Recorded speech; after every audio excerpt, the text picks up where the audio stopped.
J'ai grimpé prudemment jusqu'à la fenêtre.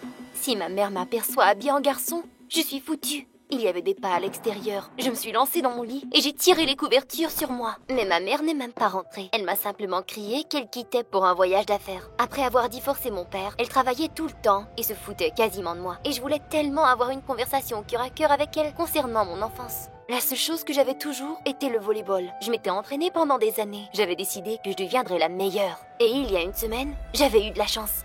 Le directeur avait invité le légendaire Terrence Smith à la rencontre d'école et avait annoncé qu'il deviendrait notre entraîneur de volleyball. Smith a dit qu'il lui manquait un joueur dans l'équipe. Tout le monde dans les couloirs chuchotait, car ses étudiants devenaient toujours les meilleurs joueurs. J'étais déterminée à gagner cette place dans l'équipe. Mais il s'avérait que Smith entraînait seulement les garçons. Ce qui me faisait vraiment chier, car j'étais la meilleure joueuse. Eh bien, tu veux un garçon ? Je vais te donner un garçon. Je me changerai en garçon et je gagnerai ma place dans l'équipe en tant que capitaine. Les sélections étaient difficiles. J'étais nerveuse et la perruque glissait constamment sur ma tête. Il ne restait que 2 d'entre nous, moi et ce salaud de Nick. Il me prenait pour une débutante et m'a dit que je rêvais de me faire une place dans cette équipe. On annonça nos noms. Voyons voir qui est un débutant. J'étais inconfortable dans ces culottes pour hommes. Et les bandages entourés sur ma poitrine m'empêchaient de respirer. Mais cela ne m'empêcherait pas de battre Nick. Et quand il quitta le terrain, il marmonna qu'il aurait sa revanche.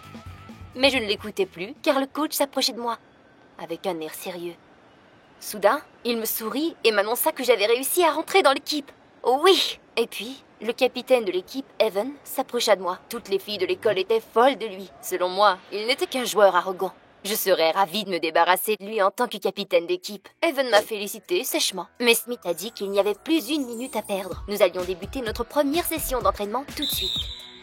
Il avait fait venir des joueurs de l'équipe nationale pour nous entraîner avant la compétition. « Si vous perdez, vous n'avez plus votre place ici », a dit Smith. Pendant la joute, nous nous sommes donnés à fond. Même Evan, il a bien joué, mais nous n'avons fait aucun point. Pendant la pause, les garçons se sont plaints qu'Evan était trop demandant. Et j'ai décidé de prendre ma chance et de jouer au bon cop avec les garçons. Ainsi, ils me préféreraient à lui. J'ai lancé que, dans mon ancienne équipe, le capitaine organisait toujours des booms super pour détendre l'atmosphère. Et supposément, mon amie Alexia organiserait une fête ce vendredi.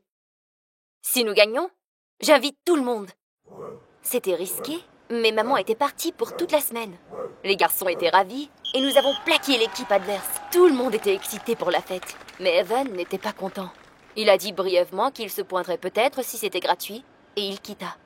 Ouais, il ne m'aimait pas trop, hein, Alex. Peut-être qu'il aimerait bien la belle Alexia. Elle serait sûrement capable de découvrir tous ses points faibles pour se débarrasser de lui comme capitaine. Le jour de la fête, toute l'équipe de volleyball s'est pointée, et même Evan. Il n'était pas d'humeur à rire. Et parmi eux était Nick, le gars des éliminations. J'étais sur le point de m'y opposer quand les garçons ont commencé à me demander où était Alex. J'ai gardé ma concentration et j'ai dit qu'il était simplement en retard. L'expression d'Evan a changé lorsque j'ai mentionné Alex et il quitta la pièce. Pendant que tout le monde dansait, je me suis doucement assise près de lui et je lui ai demandé pourquoi il était si triste. Mais il ne m'a pas répondu et a commencé à me complimenter. C'était très agréable, bien sûr, mais maintenant, je devais vraiment dévoiler ses faiblesses et non pas flirter. Je lui ai demandé s'il était prêt pour la compétition. Puis, Evan a soupiré et a dit qu'il croyait qu'il se ferait enlever du poste de capitaine par un petit nouveau. C'est à propos de moi alors ? Je veux dire, Alex ? Evan a dit que le volleyball était toute sa vie. Sa voix s'est brisée un peu. La mère d'Evan était gravement malade. Il ne lui restait plus longtemps à vivre. Les entraînements de volleyball lui apportaient une distraction. Et récemment, il avait promis à sa mère qu'il deviendrait un meilleur capitaine, peu importe ce qui se passait. J'étais bouche bée. J'ai réalisé que nous étions tous les deux très similaires. Après tout, le volleyball était aussi ma raison d'être. Mais quelqu'un de l'équipe nous a interrompus en disant « Hé, nous devons appeler Alex. Il ne peut pas ignorer son équipe ainsi. » Le téléphone s'est mis à sonner dans ma poche. Ils m'ont tous regardé. J'ai menti que je ne me sentais pas bien et je suis montée en haut. Je me suis ruée dans ma chambre, mais le téléphone continuait de sonner. Si je ne répondais pas, les gars détesteraient maintenant Alex. Que devrais-je faire ? J'ai décidé de me changer en Alex. J'ai enlevé tout mon maquillage et j'ai remis ma perruque et mes pantalons. Quand soudain, la porte s'est ouverte. Nick se tenait dans la porte. Mais qu'est-ce qu'il fait ici ? Et il m'a demandé pourquoi Alex était dans la chambre d'Alexia. J'ai répondu que je voulais impressionner tout le monde en glissant sur la balustrade des escaliers. Nick a grimacé bizarrement et quitta. Phew! Je suis allée vers le miroir pour ajuster ma perruque et j'étais horrifiée. Une mèche de mes cheveux sortait d'en dessous de la perruque. Si Nick avait remarqué ça, j'étais cuite. Comme promis, je fais une entrée spectaculaire en glissant sur la balustrade. Et tous les gars de l'équipe m'ont applaudi. Ils ont dit que la fête était super et qu'ils étaient heureux que je les ai invités. Mais à ce moment, la porte d'entrée s'est ouverte et j'ai vu ma mère apparaître. Elle ne m'a pas reconnue, Dieu soit loué. Mes jambes ont fléchi. Je devais me changer le plus vite possible. Pendant que ma mère a crié à tout le monde de sortir de la maison, je me suis dépêchée de remettre ma robe et je suis allée la voir. Elle a commencé à me crier que j'étais une fille horrible et que je n'appréciais rien de ce qu'elle faisait pour nous. Pour avoir lancé cette fête, ma mère m'a punie en me forçant de faire l'école à la maison. Pendant qu'elle travaillerait de la maison. Je ne pouvais même plus aller à mes entraînements maintenant. Et la compétition approchait rapidement. Que faire? Je ne veux pas laisser tout le monde tomber. Mais soudain, le jour de la compétition, Evan m'a téléphoné. Il a dit qu'il ne pouvait pas réussir sans moi. J'étais stupéfaite. Alors, pour l'amour de l'équipe, Evan avait mis de côté sa fierté. Je suis restée là, figée pendant quelques secondes. Mais je suis revenue à moi et j'ai décidé, c'est maintenant ou jamais. J'ai grimpé jusqu'à ma fenêtre et je me suis dirigée en direction de l'école. Je suis arrivée en plein devant Evan. Je voulais vraiment le remercier de m'avoir appelée. Les gars m'ont entourée et m'ont emmené voir l'entraîneur. Hé, mais qu'est-ce que vous faites, les gars? Ils m'ont poussé dans son bureau. Et coach Smith m'a dit que même si je m'étais absentée pendant longtemps, ils avaient décidé de me nommer nouveau capitaine d'équipe. Oh mon Dieu! J'en avais tant rêvé! Puis, mes yeux ont croisé ceux d'Evan, qui baissa les yeux et quitta. Il y avait une femme dans une chaise roulante dans la rangée d'avant. Et Evan est allé la serrer. C'était sa mère. Elle était venue le voir même si elle était malade. Je me suis sentie très mal tout à coup. J'aurais aimé que ma mère m'encourage de la sorte. Quand la joute a commencé, Evan manquait la balle constamment et il se retournait souvent. Et puis, j'ai réalisé que pour lui et sa mère, ce n'était pas qu'une partie de volley-ball. C'était peut-être leur dernier moment ensemble. Et puis, j'ai décidé de manquer le service par exprès, pour montrer à sa mère qu'il était vraiment un capitaine hors pair. J'ai forcé le meilleur joueur à prendre la position de défense et le pire joueur dans la position d'attaque. Les garçons ont commencé à tout manquer et nous avons rapidement perdu. L'équipe était déplorable. L'entraîneur m'a dit de tout arrêter et a remis Evan comme capitaine. Le visage d'Evan s'illumina. Sous la direction d'Evan, nous avons commencé à faire de plus en plus de points. Pendant que les gars célébraient, Evan m'a pris de côté et m'a remercié. Il savait que je l'avais fait exprès. Mais pourquoi? J'ai dit que je voulais être capitaine, mais que j'avais encore beaucoup à apprendre de lui.